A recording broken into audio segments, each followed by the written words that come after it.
What's up guys, it's Alan here, and today we're back on Gran Turismo Sport to talk about the new January update that's now available for the game.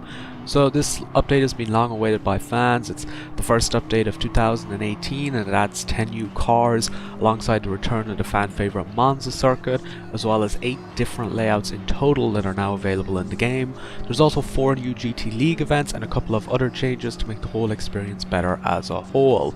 So as you can see, update 1.11 has quite a few little things to check out. It's not as massive as December's update, but there's definitely a nice amount of content here to investigate, as well as a new track, which is really nice to see, and all of it is free. So let's get into it. First and foremost, when you load up the update, you'll be prompted with a screen that actually walks through everything that's now available in Gran Turismo Sport. So it'll discuss the 10 new cars, the return of Monza, the new track configurations, the availability of Monza Scapes locations, as well as the new GT League events that are now available in the game. So all that is really good stuff. So the cars included, there's actually a really good selection of cars here. You got the Dodge Viper GTS, the Ferrari 512BB, the Ferrari 330 P4, that one costs 20 million by the way, the 2006 model of the Ford GT, the Jaguar XJ13, the Lamborghini Diablo GT, the F1, the Toyota 2000 GT, the Toyota FT1, and the Toyota Supra RZ. Yes, the Supra is back in Gran Turismo Sport. It's the only new racing game to have the Supra, because Toyota has this weird thing with games where they feel like games are kind of decreasing the sales of their cars, to put it simply. So they've pulled a lot of their production vehicles out of racing games. You'll see their race cars in games, but their production vehicles aren't showing up that often anymore. Like Forza Motorsport 7 doesn't have any Toyota production cars, neither does Need for Speed. The only game with Toyota production cars at the moment are Gran Turismo Sport and Project Cars 2. Now, with the return of the Supra to GT Sport, could this signal maybe a change of heart in Toyota's stance on racing games? It's hard to know at the moment, but you know, we'll see what happens over the coming year, which I think will give us a better idea on the overall situation. Like, for example, a new Forza Horizon game should be out this year, as well as The Crew 2. Will those games have Toyota or not? That'll be a good indication on whether Toyota has changed their stance on racing games or not. Okay, so Monza is now back in Gran Turismo Sport. It was in Gran Turismo 5 and 6 on the PS3, making its PS4 debut with GT Sport, and there's 2 layouts, one with the chicane, one without the chicane. There's also 6 new layouts from the non-GP versions of the Autodrome Lago Maggiore, I hope I pronounced that correctly, including center, east, west and reverse configurations of those 3 tracks as well. So lots of new circuits to drive on in Gran Turismo Sport. As for Monza, it's a track that's located on the outskirts of Milano in northern Italy. It was completed in 1922. It is actually the 3rd oldest circuit in the world after Brooklands and Indianapolis. And while it originally had a high banked oval section, today it's a high-speed track with a combination of chicanes and consecutive corners connected by a long straight.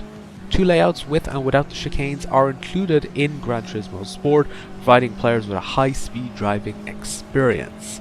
We also have the new track configurations for Autodrome Lago Maggiore, including the center layout, the east layout and the west layout, and there's reverse variations of those 3 as well. So yeah, all really good stuff, really nice to see, subtle changes to those tracks, and just, you know, more tracks to check out in arcade mode, more in career, and now more in online as well. So if you thought the track list in Gran Turismo Sport was getting a little, you know, too stale, or because, you know, there's not a huge amount of tracks in the game, now you have a few more in there, as well as a brand new real life track with Monza, which is really nice to see. Now Polyphony has said that more cars, more content and more tracks are coming in the future, and hopefully these will continue to be free, because free content is awesome. It means you're not splitting the player base, and it just means you have far more to do in the game.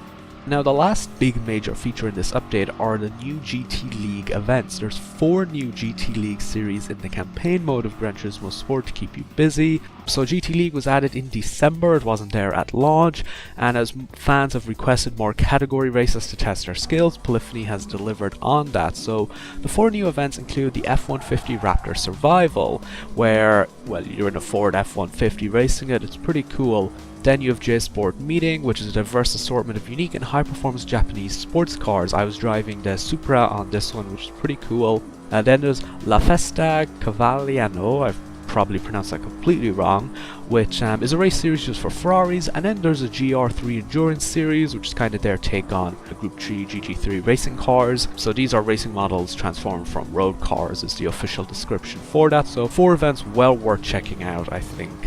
So yeah, last but not least, you have new Scapes locations based on Monza, so different parts of the Monza track are now available in Scapes. So that's really cool actually, because you're able to take more real life track photos. Like, these look proper real and you're able to render them out in 4K, and you know, the photo mode can be configured and customized to your heart's content to get the perfect, you know, high speed motion picture. It's really nice, well worth checking these out. These are also free as well, and I've had a pretty good time messing about with the Scapes mode with these new additions. Well worth checking them out.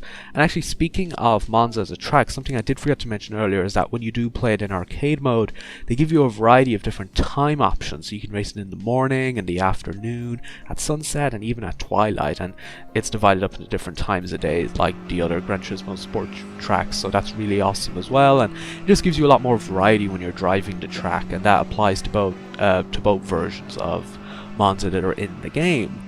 So that's everything on Gran Turismo Sport for now. Recently, Polyphony Digital actually did say that more fan-favorite fictional circuits from the past Gran Turismo games like Deep Forest, Grand Valley and Trial Mountain could soon return to the game, so that'd be really awesome. More tracks are definitely coming, we know that much. Same with more cars. In fact, the article that Polyphony put out about this update says that more free content is in the works for Gran Turismo Sport. So I'm really looking forward to that. What would you guys like to see in Gran Turismo Sport in the future? Let me know in the comments down below. I hope you enjoyed this gameplay. It's all captured from the new update. And yeah, in the description of the video you can also find links to both my article about the Gran Turismo Sport update, which goes into even more detail about all the new content that's included, and it goes through the new track layouts and the new cars and everything else. And there's also another article about the fan favorite fictional track locations that I mentioned earlier. So all that can be found in the description below. Anyways, that's it from me for now. I hope you enjoyed this video about the new Gran Turismo Sport update. Slap a like on it if you did. Let me know your thoughts in the comments below. Subscribe to stay up to date with all of my future content, and I will see you in the next video. Bye!